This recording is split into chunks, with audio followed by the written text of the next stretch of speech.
Hi there, it's Jenny with our very first flipped staff meeting of the year. We have so much to cover at the very beginning of the year, I decided to flip our first meeting in order to make the most use of our time together on Monday. So please look at our first slide, Shields Elementary, the best place to work and learn. It's truly something that I believe, and if you notice our tree, we're really working on our growth mindset and trying to make Shields an awesome place. So a tree will remind us to keep growing and learning. So when you get a chance later on, or maybe I'll do it on the first day, if you click the Jib Jab link below, you're certainly in for a treat. But the purpose of the video is not just to make you laugh, but to let you know we are here to help. If there's a problem, we'll solve it. So check out this Vanilla Ice video for a laugh, especially if you're a 90s girl like me. It's truly funny. Welcome back. Wow. I mean, in the past 5 years I've been here, I don't think we've had this many people all together. First, I'd like to welcome back Cami Cordner. She will be a service aide, not welcome back. She's currently a parent in our building, but now she's going to be a service aide in our building out at recess. So welcome, Cami. Mary Chartis is going to be a kindergarten paraprofessional. We just hired Nicole Best as a third grade class size para. Our third grade numbers are 26-ish in each classroom. So Nicole is going to be a great asset to help alleviate that. Jamie Carter Hawk is now a one-on-one para for a little girl in third grade that just moved to us. Mara Johnson is going to be a long-term sub for Mary Beth Peach. She'll be here till November 30th. Soraya Ritz is going to be a long-term sub for Mallory Tartle, teaching math till October 15th. Devin Reber is our new special ed teacher in third grade. Corinne Oliver is definitely not new, but she's now permanent. She got promoted from first grade now to fourth grade special ed. Erin Hanley comes to us from HOB in kindergarten. Nicole Anderson also is going to be kindergarten, but coming from MES. Becky Van Sant from Lake Forest is joining us in first grade. Kristen Thompson in second grade. Miss Lauren Robertson in second grade. Jen Guido in third grade. Eric Shane and Lee Kaminsky in fifth grade. And many of you may not know this, but we have a new nurse. Miss Fisher will be over in the fifth grade area of the Lewis School, and Rosalind Daisy is our new nurse. I will introduce these wonderful ladies and gentlemen to you on Monday. Here's our schedule for the week. Monday, obviously, is going to be our staff meeting. We're going to have a little team building activity for 45 minutes. We're going to have a delicious luncheon. And then the afternoon is going to be devoted to help you put into action what you learned about PBS in the morning. Tuesday from 8 to 8:30, you have time to view this meeting. Then you have restorative practices training from 8:30 to 11:30. You're granted an hour and a half lunch on your own. And then you're going to have Devereaux training from 1 to 3:30. All at Shields. Wednesday is our district opening. You got a letter from Bob regarding that. The rest of the day will be time with your team and in your room. Take lunch as you see fit. And back to school night will be 5 to 7 at Shields. Dave and I are going to do a 4:30 to 5 presentation for people new to Shields and kindergarten families. On Thursday from 8 to 9, you're going to have a coaching interview, followed by Next Gen Science training, child abuse training at the high school, lunch on your own, and then team time to get things ready for Tuesday. All of that, besides the child abuse training, will be at Shields as well. In your box, as of Friday, will be the most updated schedules and information. These are tentative and subject to change. Please let me know if you see any typos, anything that doesn't gel. Whatever you think, just please let us know. These are definitely a work in progress, and we usually have to do 2 or 3 versions of these prior to the final. This document is super cool. Kristen Gray and a team made this to show you when our meetings are. So we'll talk more about this at the staff meeting, but PLCs now will be 45 minutes every Wednesday, no matter what. Every every Wednesday. Then you're going to have 30 minutes as a team that you and your team can decide upon. It doesn't have to be necessarily Tuesday mornings or Wednesday afternoons. Whatever you and your team decide upon, you just have to let me know. And that's a 30-minute block.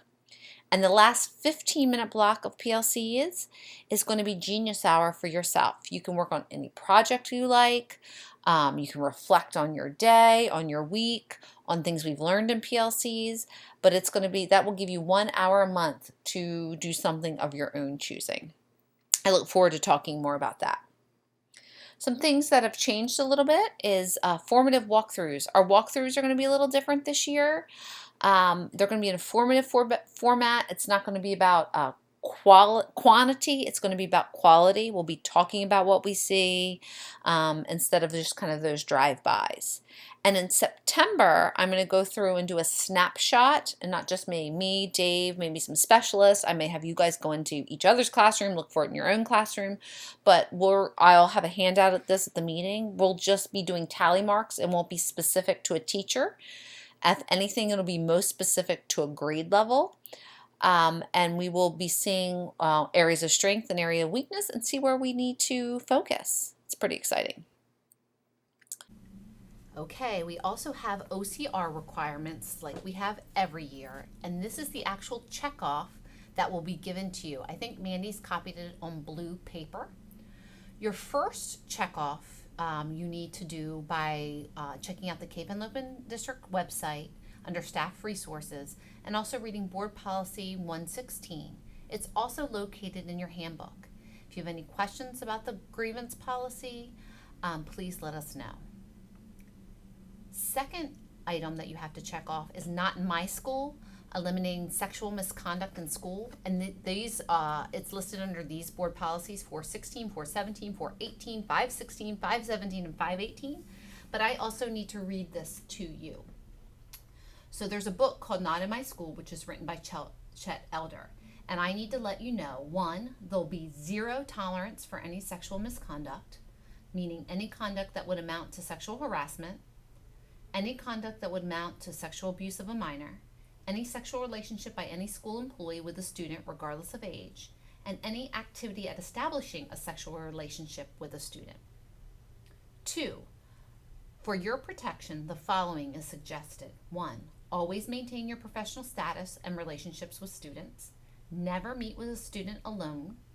Never cover up your windows, except for a lockdown drill. Keep your classroom in full view. Do not hang out with students during or after school. Never discuss a student's love life or other personal matters with students. Stick to your subject area unless you're a guidance counselor, psychologist, or some other referral person. It's not your job to discuss these matters with students.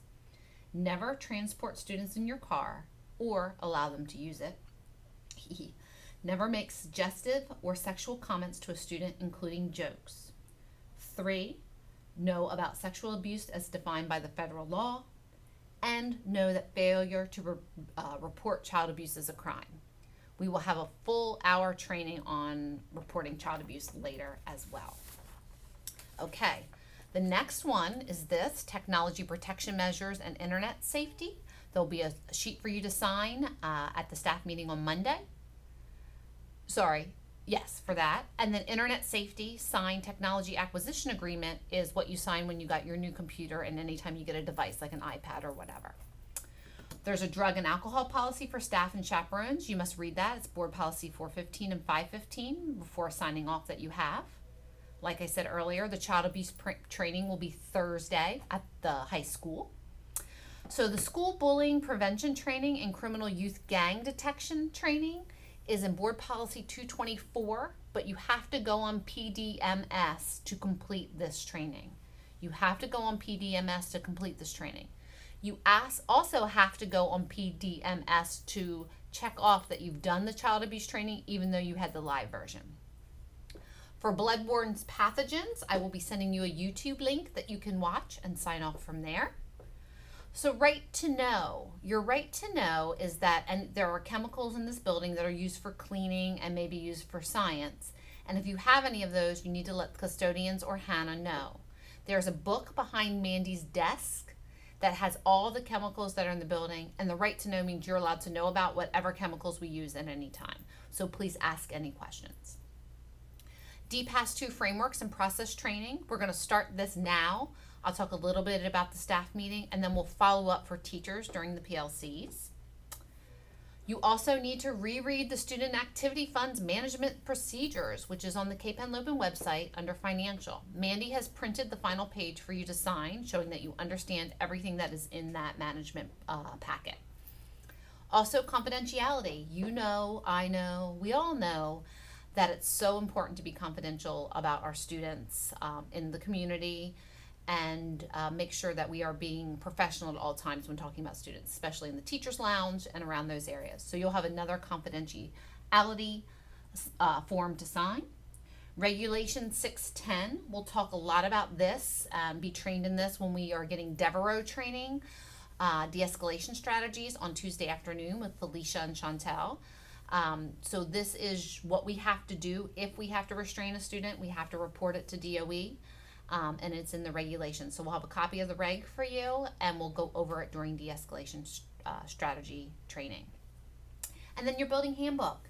That will also be sent to you via email, along with the bloodborne pathogens training. Please read this, please understand it, and we will be asking you to turn in the sign-in page with this OCR requirement checklist to say that you've actually read it. If you have any questions, please see me on that. So that's OCR in a nutshell. Next is DPAS 2. So DPAS 2, as you all know, is our evaluation system and how we're trained. This year, there are definitely a few changes, and I actually think they're changes for the better. Woohoo, they got something right. So only grades 4 and 5 who are teachers of reading and or math will be Group 1 educators. So no longer are third grade teachers Group 1 educators. So grades 4 and 5, teachers of reading and math, and/or math. Okay.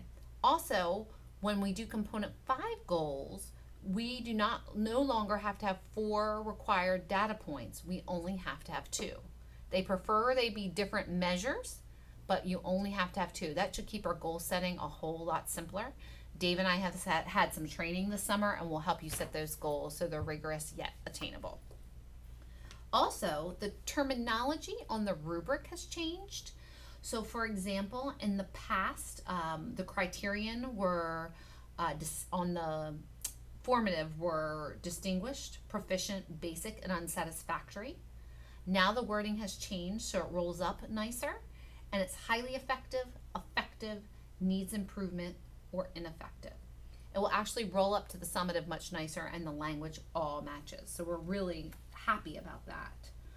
We're also going to have some talk about component 4 and how we're going to do that a little different. The professional responsibilities form will be turned in at the beginning of the year, probably an October 1st deadline, and we'll add to it as the year goes on, a little different than last year.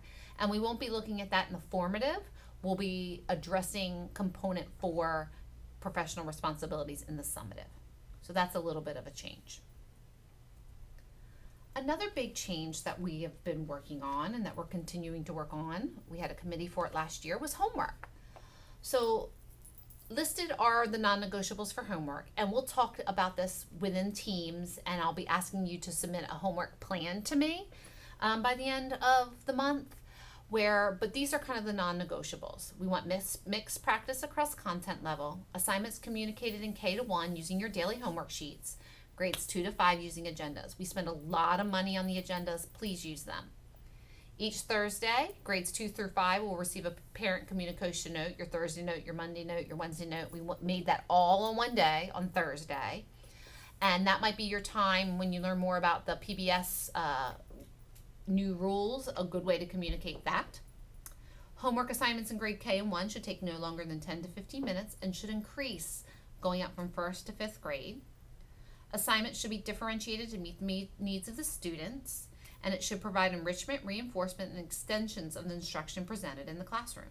It should be pretty consistent, not necessarily lockstep at each grade level, and students should be given timely feedback. That this reinforces the formative process. So it doesn't have to necessarily be a grade, but you should be giving some sort of feedback. The team decided that assignments should be given in a weekly format based on the survey from parents, and recess should not be taken away for incomplete homework. That's a lot of information about homework. And then it moves right into our assessment calendar. Our reading and math specialists have done a lot of work this summer, getting our assessment calendar together, trying to cut out what they didn't deem was necessary and focus only on what is. So if you see here, we'll talk about this a little bit. There's required assessments by the district and optional assessments. What is different is GATES in grade 1 is now optional, but our first grade has decided at least this year to continue. And the Math Universal Screening Tool. You can use this if you want to assess your class, but it's completely optional.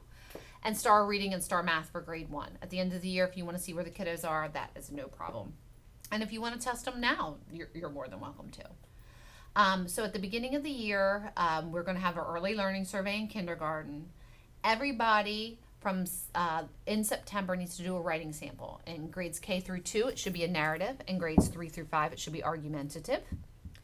DIBELS screening will take place from 9/14 to 9/25, all in September again, and that's only going to be K to 3 with 4 to 5 done as needed. STAR Reading and STAR Math need to be done during that same time frame for grades 2 through 5.